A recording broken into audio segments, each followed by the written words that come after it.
যে কোনো সময় হতে পারে হামলা, এমন শঙ্কা নিয়ে এই দিন পার করছেন ইরানের নাগরিক আর প্রশাসনিক কর্মকর্তারা। ইসরায়েলের আসন্ন সেই হামলা থেকে নিজেকে রক্ষা করতে কতটা সক্ষম তেহরান, তা নিয়ে চলছে বিশ্লেষণ।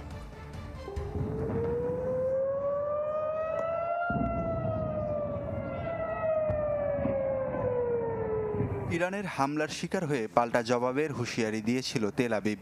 তবে সামরিক বিশেষজ্ঞদের মতে ইরানের সক্ষমতার বিচারে প্রতিক্রিয়ার ধ্বংসাত্মক পথে যুক্তরাষ্ট্রকে ছাড়া হাঁটবে না ইসরায়েল। সামরিক কিছু ফ্রন্টে তেল আবিব এগিয়ে থাকলেও নিজেদের তৈরি ড্রোন আর দূরপাল্লার ক্ষেপণাস্ত্রে এগিয়ে তেহরান।